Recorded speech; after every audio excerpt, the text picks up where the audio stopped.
Hello,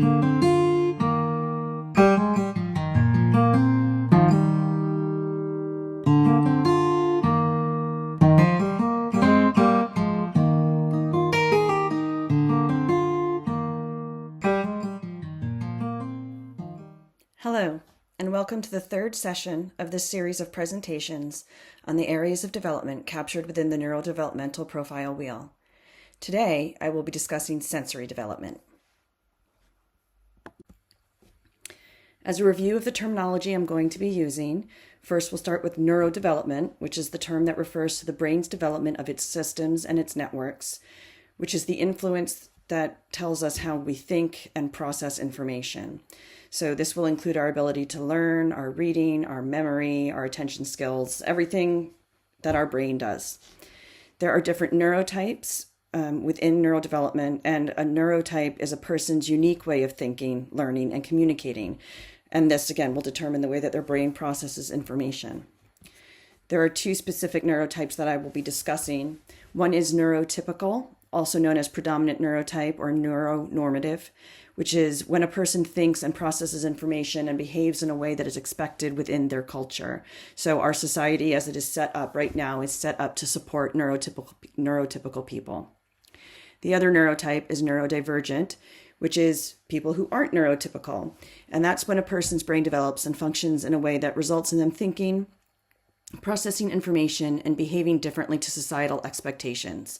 So this could be in visual ways, this could be in verbal ways, but that you'd be able to observe. But the point is, internally, their brain is actually operating differently.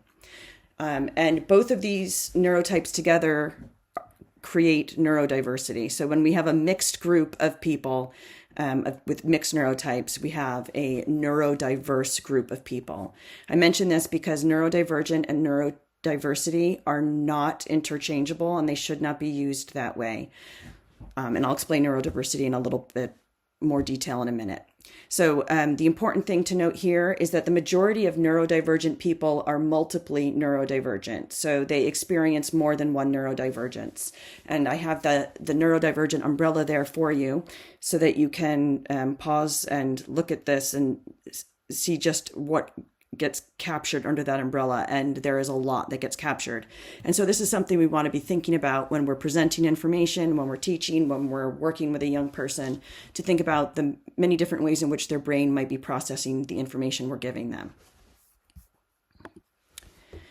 To explain neurodiversity a little bit more, I like to imagine it like cupcakes. So a neurotypical cupcake would be a vanilla cupcake. It's the standard cupcake.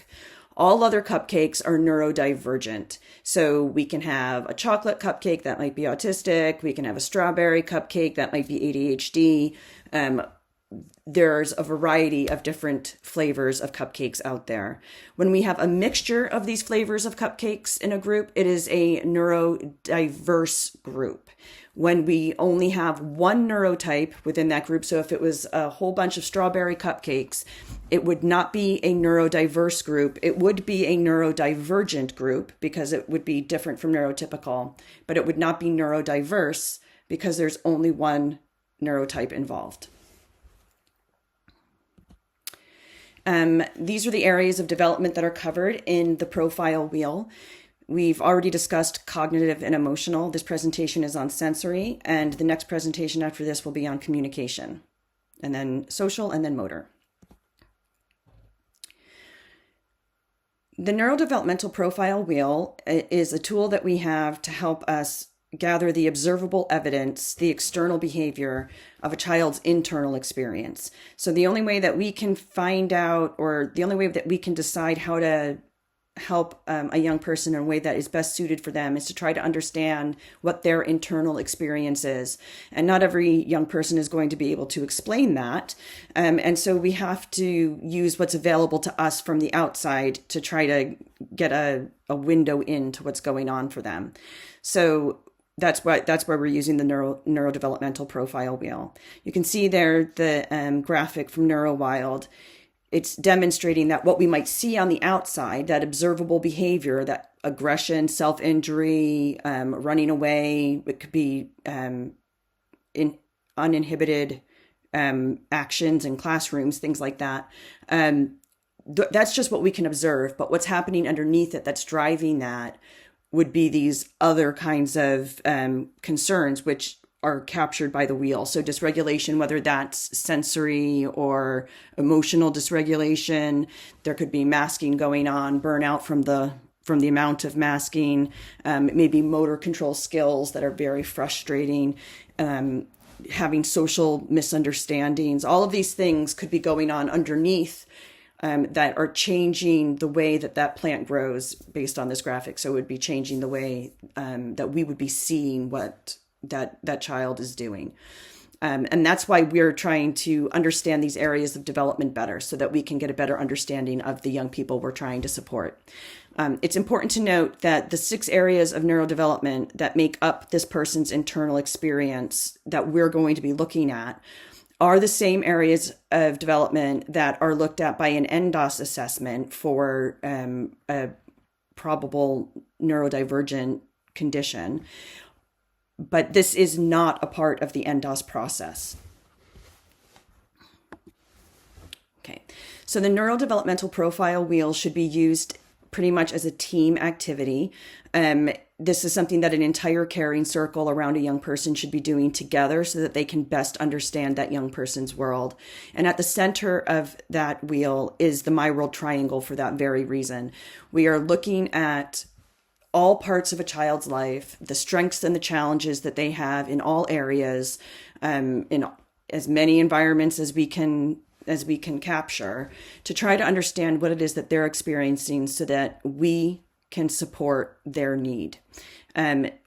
We're always looking at the information that we're trying to capture here as the observable external behavior that we are then going to take and start asking questions about to try to understand their internal experience. And as with all things involving children and young people, the children themselves and their families must be fully included in these discussions about what's happening in the child's world.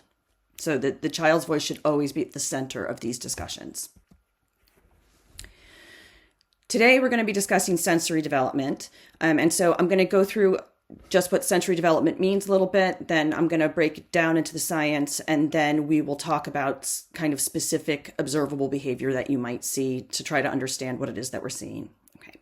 So sensory development is something that is embedded in all aspects of human experience. So every human experience has a sensory element. Our sensory development allows us to learn about the world around us, but more importantly, the world in us. And that's what we're going to be trying to understand, is what is happening inside a young person. The information that we take in is called input, and we take that in from all the senses all over our body. And when our body captures that, it's called registration. And that information is then processed, organized, and utilized, and that's called integration. So what we're going to be talking about is how information is registered, processed, and then integrated into a response. So that integration then results in an output, if you will, and that's the response. And then responses inevitably lead to results and outcomes. So it could be a positive outcome, it could be a negative outcome, but there's going to be a response, and then there's going to be something that follows on from that. Sensory integration happens with all sensory input coming together. So they don't happen in isolation, they overlap, they work together, they're impacting each other and the total sensory integration. So there's a cumulative impact on the sensory system for all brains. This is not just a neurodivergent brain situation. It's cumulative for all people. But neurodivergent brains are more likely to respond with amygdala hijack. And so we talked about amygdala hijack in the emotion presentation, if you need more information about that. What's important to understand is that sensory system impact is cumulative. So you might be able to handle more at the beginning of the day than at the end of the day. That's because we have what is called fluctuating capacity. And this means that the same inputs won't always get the same responses. It can differ day to day, hour to hour, environment to environment. And that's because sensory responses are dynamic. They're impacted by the changing internal and external factors all around us. So you can see there just a little chart that's showing how there could be an input, how that's registered and integrated, what the response is, and then what the result would be from that. In theory, we would be looking for self-regulation as an outcome, where just there where it says dry throat, where we take a drink of water because we have a dry throat, the response is to go, we're thirsty, we go get a drink to help our dry throat, and then our discomfort fades. So the outcome then is positive. It's done exactly what we wanted. But the reality is that sensory responses are not active choices. So if somebody is already in amygdala hijack, especially, they're not going to be able to be logical or problem solving about the information that they're taking in. So if our sensory responses are not active choices, then neither are the results and the outcomes. So we're not choosing to destroy a classroom or to flip chairs or things like that. That is not a choice. And it can't be changed through discipline or punishment. The response is an automatic situation, especially if we're in amygdala hijack. We're already ramped up and having difficulty using our prefrontal cortex, our reasoning, and therefore, in order to support a young person to reach that kind of positive outcome, we need to be figuring out how to change the input that they were getting that led to that situation. So one thing I want to really highlight here is that the only way to create positive changes in these situations is to understand that internal experience and then put in the appropriate supports for that internal need. We're not going to change it by taking away golden time or whatever. We need to understand what that child is going through, and then come up with an affirming solution that is going to help them feel better so that they can have a better outcome. And that's why the profile wheel is such an effective tool in helping us to support young people, because it is trying to answer the question, what are they going through? How can I help support that? Okay, so for the science of sensory development, just to try to give you an idea that this isn't about behavior, but it's about how our body is actually functioning. Our central nervous system collects this sensory information, as I said, from all over our body. And that's from our organs, our muscles, our skin, from just every single part of us. And all of that information gets sent to the insula in the midbrain. So these signals travel along the vagus nerve, which is the same pathway for signals that are going to the amygdala. And the amygdala is what, as a reminder, the amygdala controls our fight, flight, freeze, fawn response. It's our survival instinct, our immediate response to keep ourselves alive in a dangerous situation. And so this information is passing along that same pathway. And if you're already highly worked up and your amygdala has already been triggered, then the chances of other sensory information coming in and also being interpreted as dangerous is much higher. I'm sure you can see how that would be.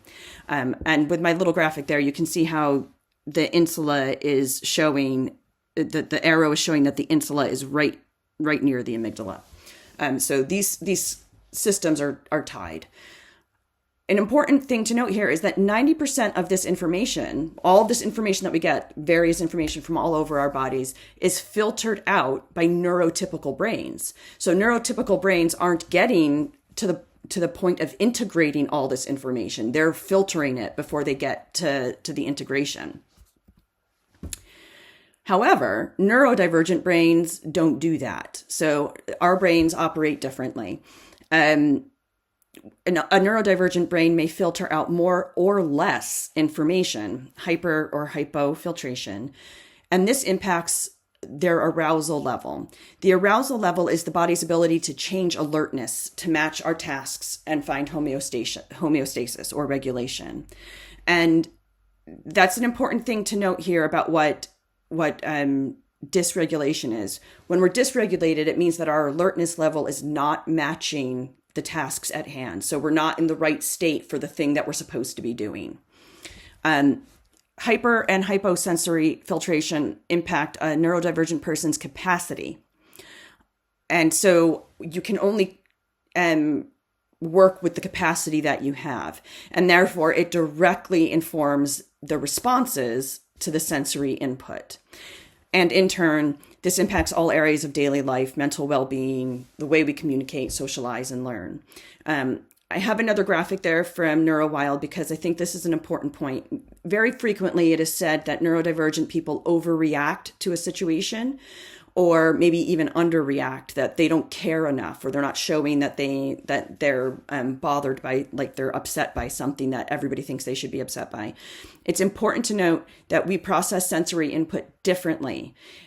So in the situation where you're saying that we overreact, it may not be a big deal for you, but it might be unbearable for us. For a personal example, for me, I can't take it when water runs down my wrists. And this is not something that would normally be expected to send somebody into panic, but it sends me into blind panic when water runs down my wrist. So washing dishes is really, really difficult. There's a whole process I have to go through. So we're experiencing emotions intensely.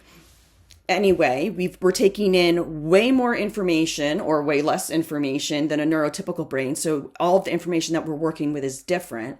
And on top of that, most neurodivergent people are traumatized because of trying to live in a world that is set up to support neurotypical people, not neurodivergent people.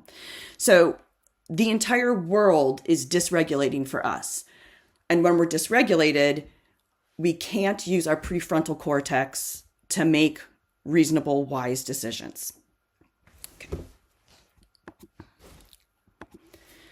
So the science of sensory development continues. We're going to look now at this little graph, which I think it shows how hypersensitivity and hyposensitivity can result in dysregulation pretty effectively.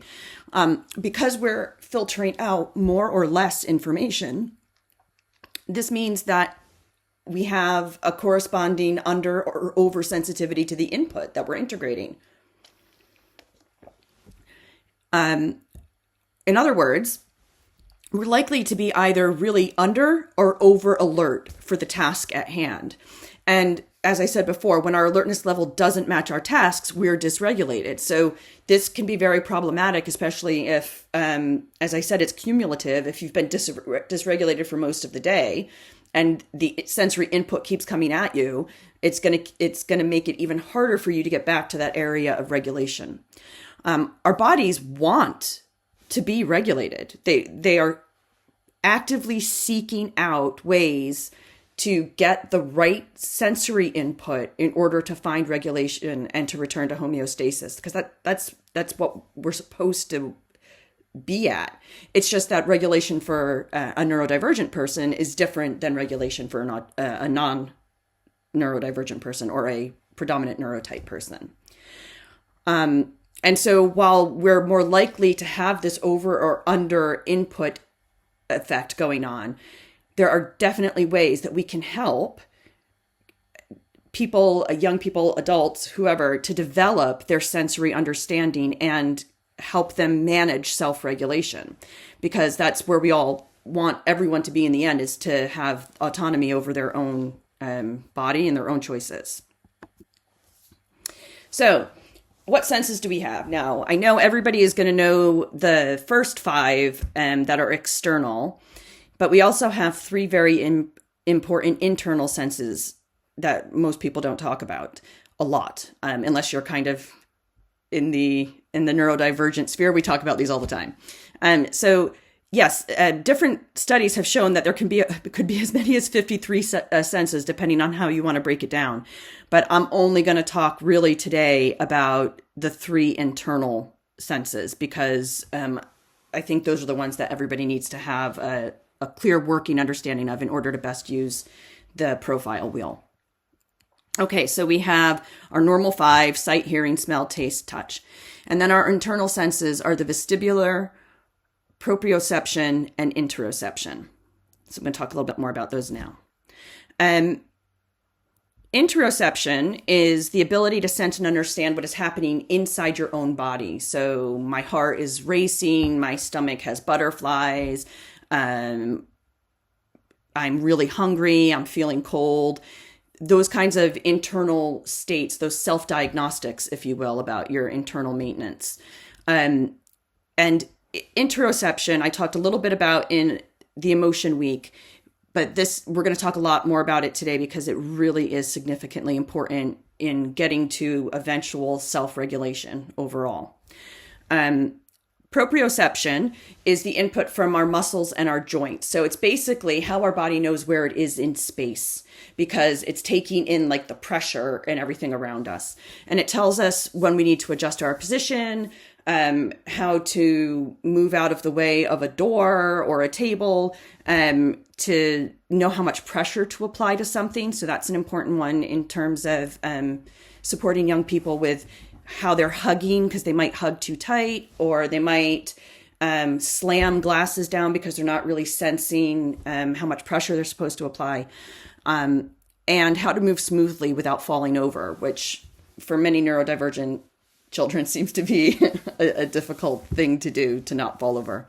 And then the vestibular sense, which is our balance. And this is centered in our inner ear. So if you've ever had an inner ear infection, you have been acquainted with what the vestibular does for you. It functions as an internal gyroscope, letting us know where our body is positioned against gravity. So are we upright? Are we upside down? Like kind of knowing where we are that way. And it's also specifically responsible for our alertness level. So we need to either soothe or stimulate this sense in order to be the right level of alertness for the tasks at hand. Standing upright, dancing, driving, lying down, all of those are impacted by the vestibular. Anybody who has vertigo knows what it's like to have a vestibular concern. Okay.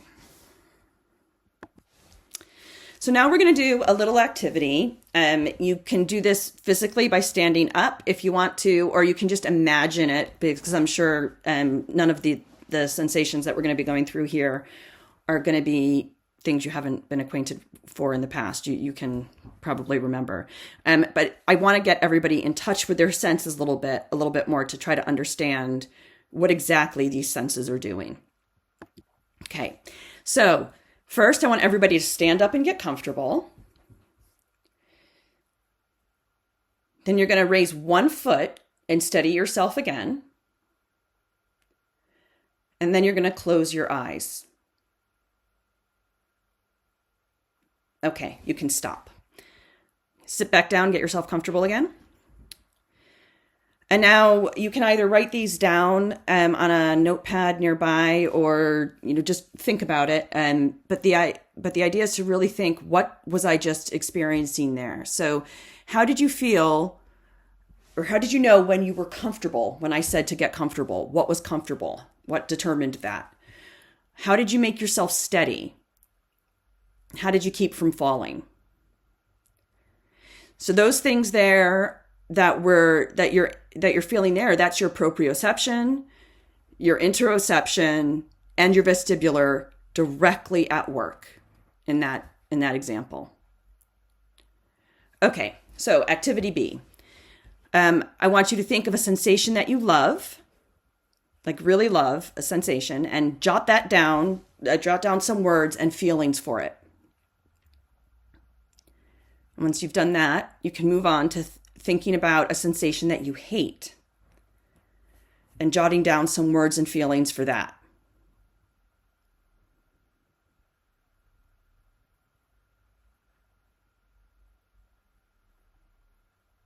Okay. Okay, so now I'm going to ask you for reflection. Why do you love the first one? What does it do for you? More importantly, how do you respond to that sensation? And then the same for the second one. Why do you hate the second sensation? Why does it unsettle you? What is it doing against you? And how do you respond to that? So that's going to give you an idea of how dysregulating it can be, or how regulating it can be, when the right or wrong sensation are in place. Okay, so what did our senses tell us here? Did you feel safe while you were doing this? At any point, why or why not? And what were your responses, physical and mental? an important one here, because we're going to talk about this next in relation to interoception, is were you able to name all of your feelings related to the things that you loved and hate? Could you actually name it? Did you control your responses? Were you able to make a logical decision to how you responded to those things? And finally, when you knew the activity was over, how did you feel? And I'm thinking, if you spend some time thinking about this, you're going to realize kind of what I'm getting at here, which is that we don't choose how we respond. We kind of have an immediate response, and then we can try to put some context around that to try to understand it, but it still doesn't change how we respond. Okay, so to speak directly about the being able to name what you were feeling. Alexithymia and interoception are very closely tied. And I spoke a little bit last week in the emotion presentation about alexithymia, which is struggling to understand or find the words to describe internal emotions, to interpret emotional responses in others and in yourself, and to tell the difference between physical and emotional reactions. So alexithymia is something that very many neurodivergent people experience, which is this kind of disconnect between what am I feeling? What does that mean? Do I actually understand what it is? And interoception, our ability to do that self-diagnostic, is the underlying source of this experience of alexithymia.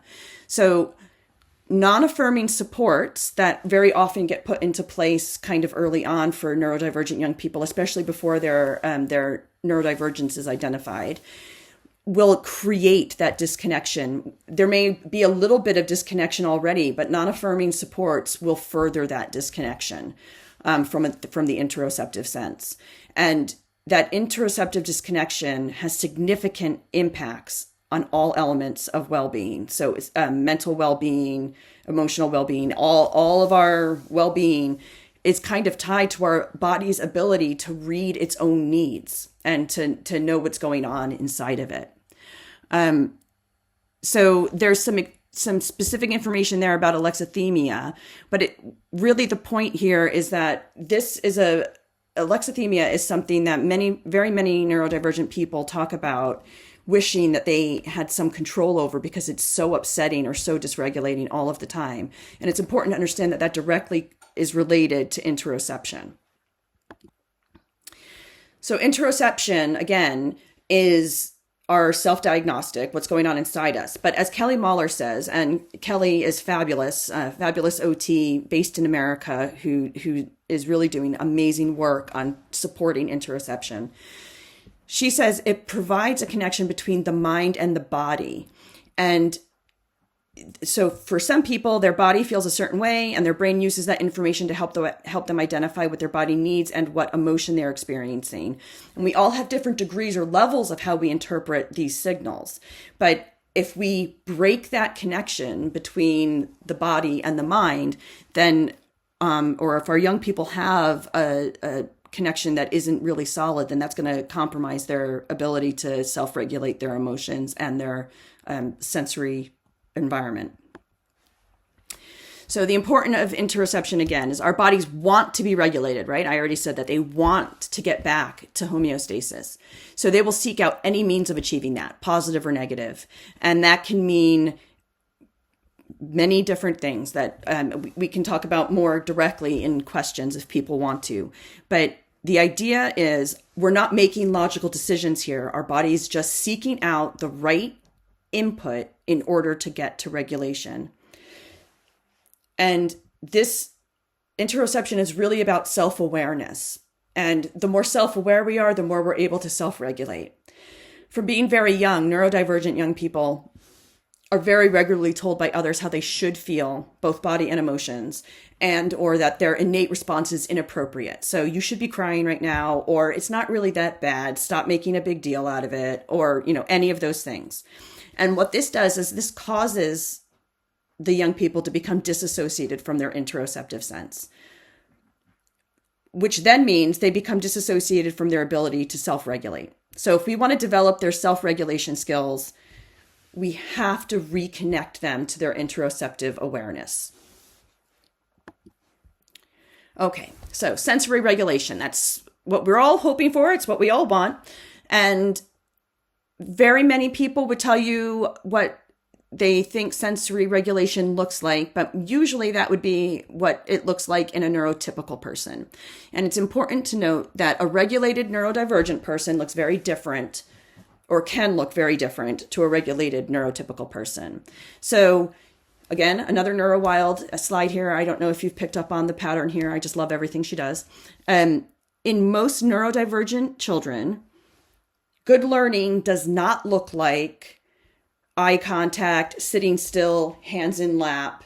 That is a neurotypical appearance of being regulated. A neurodivergent appearance of being regulated would be something like this. So there's no eye contact. There's maybe kind of constant little back and forth movements, maybe some vibrating in your chair. Got fidget tools. There could be vocal stimming, or even just kind of like tapping or something. That is what a good learner, regulated neurodivergent person can look like. And we don't want to tell them that this isn't the right way to be, because that will lead to our disconnection from our interoception. So yes, being regulated means being focused and ready to engage. It means being okay to move from one area to another. So transitions are smooth between activities. It means feeling emotionally balanced or positive or open to learning. But it doesn't mean that you look like you're sitting still, eyes contact, silent, mouth closed, all of that. Okay. So what does sensory support need look like? Well, if we're seeing loads of negative behaviors or things that are resulting in injury, if it's hurting somebody, then that is something we want to be supporting. But generally speaking, sensory support can look like pretty much anything, which is why I have this very, very long list. It's actually 2 slides long. So it can be that bigger or smaller reactions than you'd expect that we talked about. So the support there is not necessarily for the neurodivergent person. It's for the people around them to know that that's actually an appropriate response, because there's not only one way to respond to something. The struggling to explain what they feel, that goes back to alexithymia. So then we maybe need to be working on some interoception. There could be a lot of tipping upside down, running around in circles, swinging and spinning. And that means that young person needs a little bit more vestibular work. They need to be getting that vestibular activity, that proprioception activity, so that they're using their muscles, that they're getting the senses that they need in order to be regulated. Because if they're doing these things, if they're moving a lot and all of that, then they're not getting enough stimulation in those areas in order to be well regulated to the tasks that are at hand. There's a whole list there, and you'll see that there's even more here, because actually sensory support need can look like pretty much anything.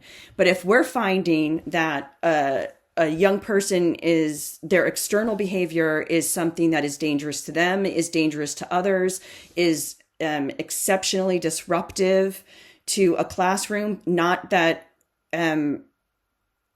that they should be silent, but that we're struggling to manage both their sensory need and the needs of the other students, then we need to be looking at what else we can be doing to support that young person. We can't just say, stop doing that, right? We need to find something. We need to put something in place to give that young person what they need in order to be regulated for the task at hand. I want to particularly point out things like having subtitles on the TV, or in a movie while watching it, so that you can hear what people are saying. So there's a lot of description of the kind of sensory support need from young neurodivergent people, being things like, I can hear that you're making words, but I can't distinguish them, right? Maybe because there's too much background noise, or there's also you're trying to figure out a lot of other stuff that's going on in that particular scene, so they can see that they're speaking, but they can't hear the words. And a very simple solution there is to put the subtitles on, right?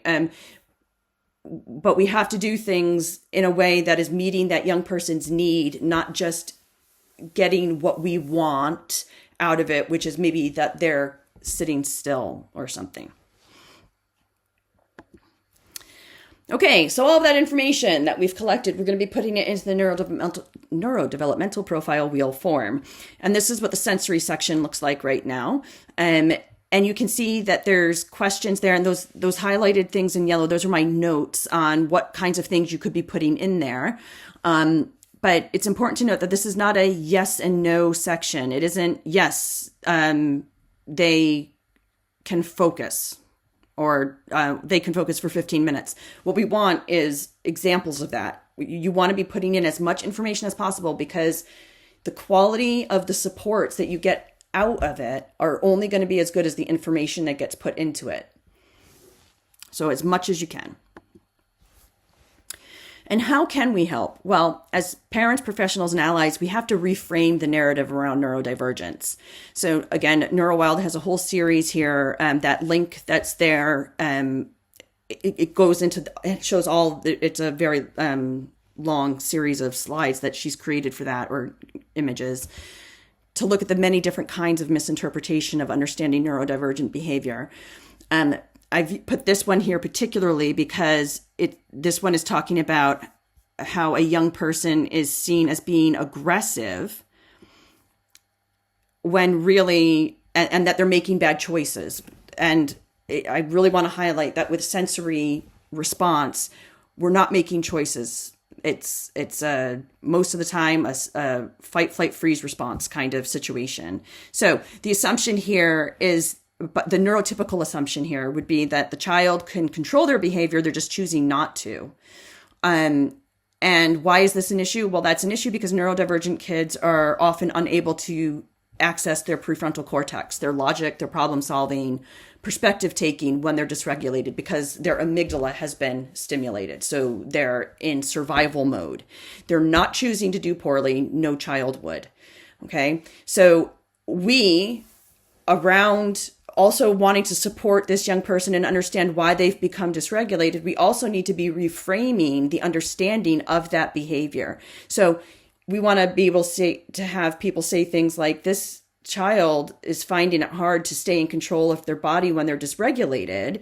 So we need to proactively support them by putting in accommodations that lessen that overwhelm. So instead of centering blame in the child and being judgmental, we need to say there is a need here that is not being met, and we have to figure out how to do that.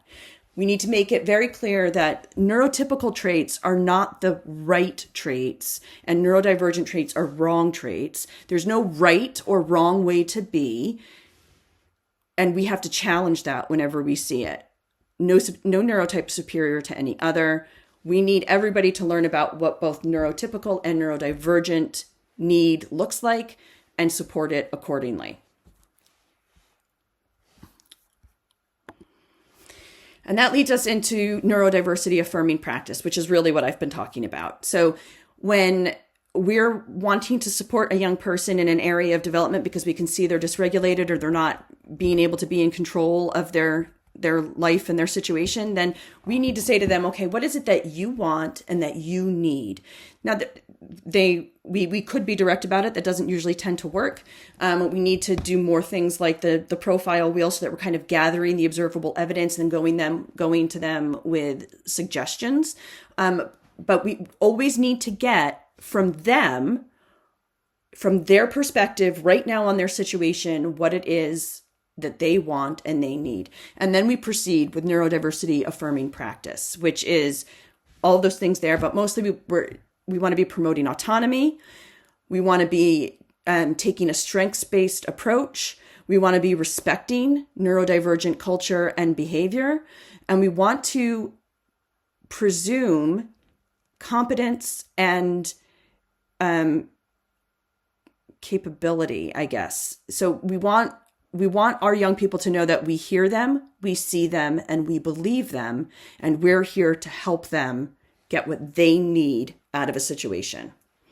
And particularly tailoring supports to individual need, because there is no one, okay, we'll try these 3 things and that'll do ya. That's not usually how it works. So specifically, how can we help? So some specific rules here. We need to give our young people the tools that they need to make sure that their self-awareness is in contact with their internal senses, that they're in control of their bodies. And this can be taught in very much the same way as language is taught or is acquired from a young age. All supports that we use should always be affirming supports. Okay, so as we already said, we're going to ask for the child's view in whatever way is appropriate for them. We're going to involve the child in the whole process, offering them autonomy and empowerment. And then, specifically for sensory, we're going to consider all of the child's environments from a sensory perspective at different times of day and in different situations. So for example, being in the gym hall might be okay during PE class when you're getting to move around a lot and there's some freedom in choice of what you're doing. But it could be absolutely an unbearable environment during assembly when everybody's expecting you to sit perfectly still and be silent. So that environment is not, it's not that the hall is bad, it's that there's different expectations in different situations. And so then we need to be putting the correct supports in for each of those situations. We're going to use practical support aids and strategies like visual timetables, which we've talked about the last 2 weeks as well, because those are very useful for making things tangible and predictable. We're going to model body talk, which is interoceptive talk. So we're going to speak out loud about the way our own body feels during daily activities to familiarize young people with the related vocabulary and the process of noticing what the body is experiencing and responding to, so that we can say, oh, you know what? That light is so bright. My eyes feel like they're stinging right now. So we're modeling out loud what it is that we're experiencing, and we can show that we're connected to our sense and that it's okay for them. And then we can say, what about you? How does it feel for you? Right? And trying to get them curious about that. So that's the next one down, encouraging self-awareness and body curiosity. We need to be making in order to be a little bit deliberate in the ways that we're supporting interoceptive understanding, particularly with young people, we want to be making statements that are based on what we're observing and then asking them to kind of comment on that. But we're inviting them to do that, but there's no expectation that they have to respond. So we want to be focused on encouraging self-discovery, not on getting answers. So I can say, oh, that was so bright, and now my eyes are stinging. I don't know about you. What about you? And they can say, no, I'm okay. And that can be enough. And then we can move on to the next thing. Or that might encourage them to think a little bit about what does it actually feel like. Or we could say to a young person, I see that you're moving back and forth a lot. I wonder what that means. Do you feel something in your body? Or do you feel a need to move? Or, like we can be asking them those questions to try to get them to start asking those questions themselves, to be aware of themselves. And then most importantly, we're going to validate. Our job is not to relabel or correct a young person's understanding of their own emotions and sensations. It's not our job to say, it's not that bad, you're fine, or stop crying, it wasn't that big a deal, or aren't you sad, your friend just left. That is not our job. Our job is to validate what they are noticing about themselves and to try to encourage them to notice things about themselves. And we want them to know that how they feel and what they think about a thing and what their responses to it is right. Their innate response is right, and then we can work on what the outcomes are from that. Okay. And so what does affirming support look like? It looks like a teacher saying this. Okay, is everyone set up in a way that helps them listen? Yes, I can see plenty of different strategies. Remember, we're a team. We make sure everyone feels happy and safe in here. And you can see that all of these young people are doing what they need to do in order to be in their best state to learn, their best learning condition. It also means being a supporter of our young person. So hearing them, seeing them, and believing them, because most of the time other people aren't going to. Society is set up for neurotypical people, not neurodivergent people. And they're going to get a lot of messaging that tells them that the way they innately respond to something is wrong. And so our job is to stand up for them, to demand that people see that their non-neurotypical skills or behavior are as valid as neurotypical skills. So neurodivergent behavior is as valid as neurotypical behavior. And we're going to always prioritize their happiness and well-being over the expectations of others. Okay, so some specific support ideas related to sensory systems. There's a bunch there, and I'll just leave it for you to, as you're watching the video, you can pause it and take some notes, or if you've got questions, we can talk about it. Particularly, I want to mention vestibular proprioception and interoception here. So in vestibular, I said before that this is what's responsible for our arousal state. So if we need to be calmer, if we need to lower that arousal state, then we can do rocking, right? That's why we rock babies to sleep, because it stimulates the vestibular to get into a lower arousal state. If we want to, if we need somebody to be more active or more energetic, then we can start by doing some star jumps. Trampolines are excellent for this kind of activity, for the jumping up and down. We also want to be considering, for example, if we're doing support plans, if we're going to be expecting of a young person to be going into like maths class or something, do they need to have been doing something alert like that, increasing their alertness, jumping up and down, or will that make them too high for that activity? That's then about how we are organizing those supports in a way that's appropriate for that young person, because they might need time to go jump, but maybe that time needs to be right before lunch, not right before math. Okay, proprioception. This is again about our muscles, and if you speak to an OT, like I had the great pleasure of speaking and working with an OT for both of my young people when they were smaller. They will tell you all about heavy muscle work and things like that. And this is where some of these ideas came from. So these are ideas from my personal experience. Wearing a backpack full of tins. Now, my younger son, he always needed to feel his muscles working. He still does. He needs to be constantly kind of feeling that stress and that pressure against his muscles. And so we would fill up a backpack full of tinned food appropriate for his size, and have him wear that throughout the day. And he loved it. It absolutely made him happier all around. And it made him more capable of coping with situations where it was like, okay, we have to go to the store now, or things like that, because he was getting the sensory input that he needed in order to be regulated to the task at hand. There's giving regular breaks, because that might be what somebody needs. Climbing frames can be very good for proprioception, for getting to use all those skills, or for pushing around a merry-go-round, things like that. And interoception, again, I'm going to direct you to Kelly Mahler for pretty much everything. But what she says is, again, that body curiosity, the wonder, I wonder statements. If you're needing to get in touch with your body, like rubbing your hands or rubbing your thighs, if we need to get more in touch with our body, and always supporting that interoception language so that they're reconnecting to that sense. There's also the need for sensory recharge when we're talking about sensory inputs. So you may have been jumping up and down on the trampoline because that's what you needed to do, but now we need to try to decrease that arousal level a little bit.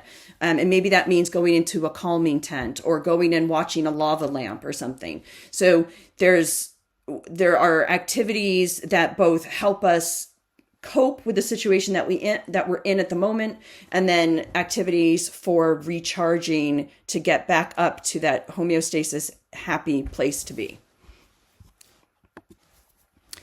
A specific support example from NeuroWild is in lightening the load. So how can we lighten their load? Well, the best way that we can do that is to learn about their individual sensory preferences and provide the appropriate accommodations for those. Help them learn to regulate when they're experiencing big emotions by co-regulation with them. And co-regulation is completely valid. So talking to them and working them through that process, they can rely on us to help them. And don't let people hold your child to neurotypical expectations. And what you'll see there is that there's a young person in that graphic. There's a young person in a boat, and she's in the water. And in the boat, there's a sandbag that says flagging skills or lagging skills.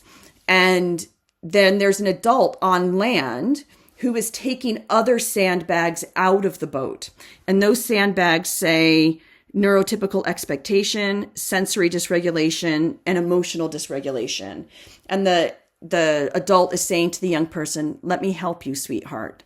So we're letting them know we're there with them. We can take some of that burden for them. We can show them how to shift it.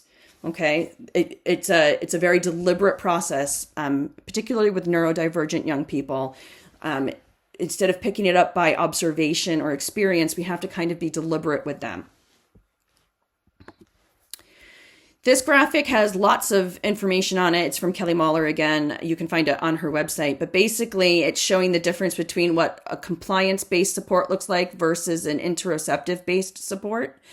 And you will see that the compliance-based support is pretty much standard practice, where interoception kind of feels very new agey. So it is a significant shift that we have to make. But the summation of this is that compliance-based support is never affirming support. It's always based in telling somebody what you're doing is wrong, do this instead. And unless something is dangerous, we don't need to be worried about changing a reaction, a response. We need to be looking at what has led to that input that has led to that response. This is some specific support activities and learning resources. I want to highlight the Kids GGC, which is the Glasgow and Greater Clyde, I think. But they have amazing sensory resources there. That's their general resources page, but also a specific page about how to work with young people to understand their senses and their sensory differences. And that's some great information there.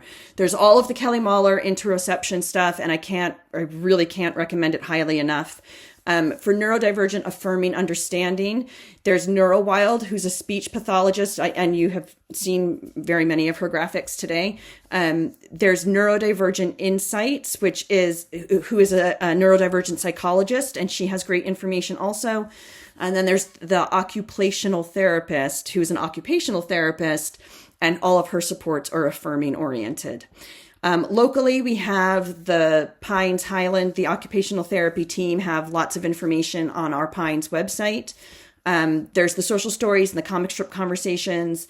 There's Frazzled Fred, which was created and developed by Rachel Geddes, the autism practitioner, some years ago, which really goes into sensory understanding and how that impacts our interaction with the world. And then there's some general aids and tools over there, and particularly specifically for sensory, I've tried to break out the ones that I think that could be most useful in terms of the sensory development questionnaires and things on the GCC website. Awesome Training aids. Awesome Training is an organization in Ireland who does great work also. And general stimming aids and places that you can find stuff like that. So, excuse me. So, our key takeaways. All humans are sensory beings with fluctuating capacity. Sensory processing is how we learn about the world around us and in us. Sensory responses are not active choices. They reflect the individual's current capacity level and internal experience of the sensory input.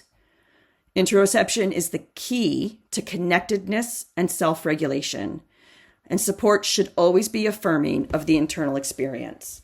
And just to highlight again, we're using this information to fill in the profile wheel, the Neurodevelopmental Profile Wheel. And the use of this tool is to gain perspective on a neurodivergent child's internal experience, not to force them to change their behavior to comply with predominant neurotype norms. We are trying to understand their experience, not fix them or correct them.